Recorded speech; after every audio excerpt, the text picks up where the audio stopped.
Bienvenue dans cette nouvelle vidéo proposée par le site école.io.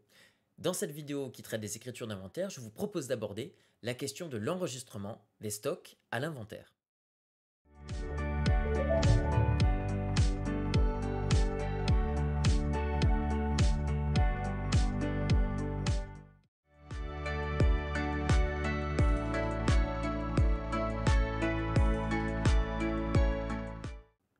Commençons comme d'habitude par une présentation générale de cette problématique. Abordons la question du suivi comptable des stocks. Alors selon leur taille et les moyens dont elles disposent, les entreprises effectuent un suivi de leurs stocks plus ou moins fréquent et régulier. Ça va de une fois par an jusqu'à une fois par mois, voire dans les plus grandes entreprises, un suivi en temps réel. Alors il s'agit ici d'aborder la problématique spécifique du traitement comptable des stocks à l'inventaire qui s'effectue à l'occasion de la clôture des comptes. Il ne s'agira pas ici d'aborder la question du calcul de la valeur des stocks que j'aborderai dans une autre vidéo. Donc la vidéo ici portera uniquement sur l'enregistrement. Alors, comment se calcule la variation des stocks? Ça paraît simple, mais en fait il y a une petite subtilité. Toute variation physique d'un stock se calcule logiquement de la manière suivante. On fait stock final moins stock initial. Ça paraît logique. Donc ça veut dire que si vous avez plus de produits physiquement en stock à la fin de l'exercice qu'au début, eh bien on dira que le stock a augmenté. Sauf qu'en comptabilité, les variations de stock de matières premières et de marchandises s'enregistrent en charge, tandis que les variations de produits finis et d'encours s'enregistrent en produits. Et vous allez voir que ça nous conduit à devoir calculer différemment, comptablement, la variation de stock.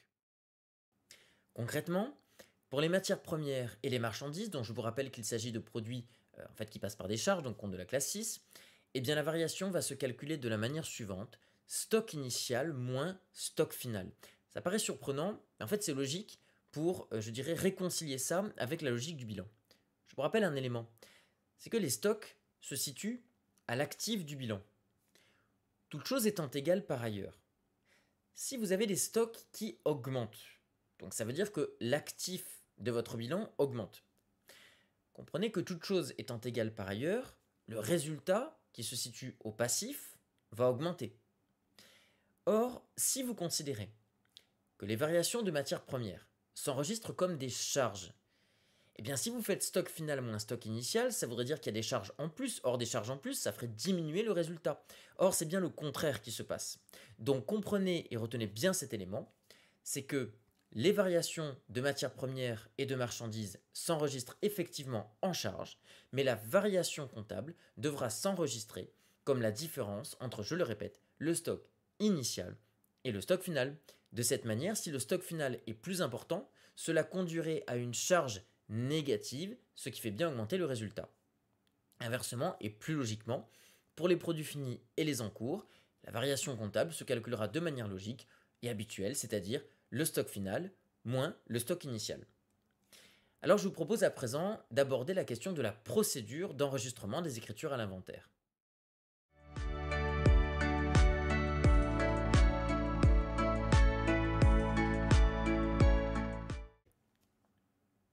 Alors pourquoi parler de procédure d'enregistrement? Eh bien parce que vous allez le voir, selon les cas, il y a de 1 à 4 étapes, et donc concrètement de 1 à 4 écritures enregistrées. Le nombre d'étapes dépend de 2 éléments principaux. D'abord, y a-t-il un stock final et un stock initial, ou uniquement l'un des deux? Par ailleurs, y a-t-il une dépréciation portant sur les stocks initiaux, ou au contraire sur les stocks présents à la clôture, donc sur le stock final? Et donc selon la réponse à cette question, on verra qu'il y a plus ou moins d'écritures à enregistrer. Regardez quelles sont les 4 étapes d'enregistrement. D'abord, nous solderons le stock initial s'il y en a un. Puis, nous reprendrons les dépréciations éventuelles qui portaient sur le stock initial. Déjà, vous comprenez pourquoi ces écritures sont facultatives, c'est que s'il n'y a pas de stock initial, je n'ai pas de première écriture à enregistrer. De la même manière, si je n'ai pas de stock initial, je n'ai pas non plus à reprendre de dépréciation, puisqu'il ne peut pas y avoir de dépréciation sur un stock initial qui n'existe pas. On peut aussi imaginer qu'il existait un stock initial, mais qu'il n'y a pas de dépréciation, donc encore une fois, chaque étape doit être prise indépendamment. Enfin, troisième étape, enregistrement du stock final, là encore s'il y en a un, Et encore une fois, enregistrement des éventuelles dépréciations qui porteraient sur le stock final. Voilà pourquoi j'ai parlé de 1 à 4 écritures. Alors, je n'ai pas évoqué un cas évidemment, ce serait dans le cas où il n'y a ni stock initial ni stock final, mais évidemment là je n'aurai rien à vous présenter. Alors, prenons tout de suite un exemple et je vous montrerai les écritures. Supposons que l'on dispose des informations suivantes sur les stocks. Vous avez 3 types de stocks, des matières premières, des marchandises et des produits finis. Et je vous montre ici l'existence du stock initial, brut, c'est-à-dire avant dépréciation, le stock final. Je vous montre également la dépréciation qui portait sur le stock initial, enfin, la dépréciation qui porte sur le stock final. Regardons tout de suite comment je vais enregistrer ici mes 4 écritures. Commençons par la première écriture qui va donc consister à solder le stock initial. Donc pour rappel, solder le stock initial, ça veut dire que l'on va complètement le vider. Donc pour cela, je vais d'abord commencer ici par les crédits pour vous montrer. Donc je vais solder d'abord le compte 31, le compte 31 qui correspond au stock de matières premières. Je vais également penser à solder le compte 35 qui correspond au stock de produits finis. Et enfin le compte 37 qui correspond au stock de marchandises. Et donc je vais indiquer ici les montants respectifs de ces différents stocks que j'avais en début d'inventaire. Donc pour les matières premières, j'avais 1500, pour les marchandises, 2300, et pour les produits finis, 800.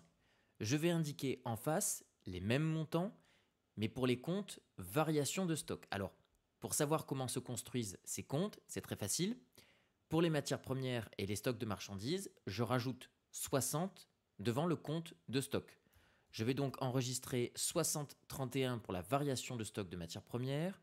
Je mettrai le 60-37 pour les variations de stock de marchandises. Mais attention, je mettrai le compte 71-35 pour les stocks de produits finis. Puisque je vous rappelle que pour ces 3 comptes, variation de matières premières, variation de marchandises et variation de stock de produits finis, ils ne s'enregistrent pas tout à fait de la même matière. Les matières premières et les marchandises s'enregistrent comme des variations de stock à enregistrer en charge, alors que les variations de stock de produits finis s'enregistrent en produits. Quoi qu'il en soit, je mettrai les mêmes montants respectifs, c'est-à-dire 1500 pour les marchandises, 2300 et pour les produits finis, 800. Je vais ensuite m'atteler à la reprise sur les dépréciations du stock initial. Je vous rappelle là encore la logique que l'on doit toujours suivre en comptabilité, c'est que dès l'instant où un actif disparaît du bilan, je dois reprendre l'ensemble des dépréciations qui portaient sur cet actif. En l'occurrence, j'ai complètement annulé mon stock initial, je dois donc reprendre intégralement les dépréciations qui portaient sur ce stock initial. Alors commençons par expliquer les numéros de compte. Le compte de variation de matières premières, ou même de matières premières en lui-même, le compte 31. Eh bien, lorsque j'enregistre une dépréciation, je prends ce même compte, mais j'intercale un 9 en deuxième position. Je vais donc utiliser le compte 391. Mais ici, il ne s'agit pas d'enregistrer une dépréciation, mais bien une reprise, c'est-à-dire l'annulation d'une dépréciation. Ce compte 391 devra donc être mis, comme ici, au débit. Et donc je vais le reprendre pour le montant indiqué, à savoir de 200. Ensuite, je vais également penser à reprendre les dépréciations qui existaient sur les produits finis pour un montant de 150. Enfin, je reprendrai les dépréciations qui portaient sur le stock de marchandises pour un montant de 350. Et je pense bien sûr à indiquer ici les libellés. Enfin, tout ceci doit avoir pour contrepartie la reprise du stock que j'enregistre dans le compte 781, reprise sur amortissement, dépréciation, etc. pour le montant total de 700 euros. Troisième écriture de la procédure, je dois à présent enregistrer la valeur du stock final. Donc par rapport à l'écriture initiale, cette fois-ci ce sera l'inverse, à savoir le compte 31 que je vais mettre au débit, également le compte 35 et le compte 37 pour les stocks de marchandises.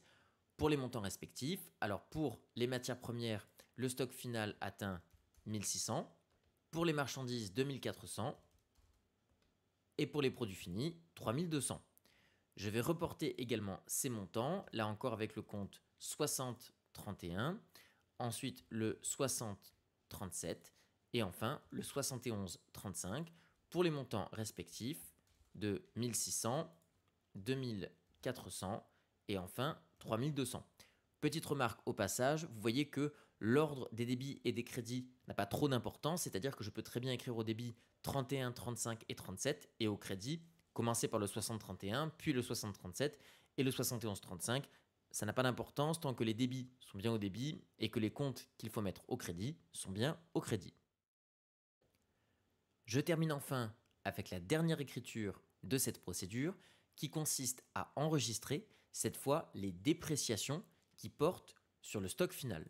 Donc je vais mettre d'abord le compte 681, les DAP d'exploitation au débit, et en face j'enregistrerai les comptes qui sont dépréciés, ici le 391 et le 395 puisque je n'ai pas de dépréciation sur le stock final de marchandises, pour les montants respectifs de 140 € et de 300 €, soit un total de 440 €.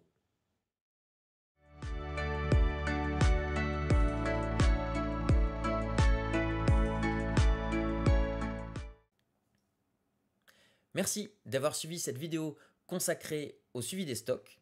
Je vous propose de venir vous entraîner sur le site www.etradeunioncall.io. Je vous remercie et je vous retrouve très vite pour une prochaine vidéo.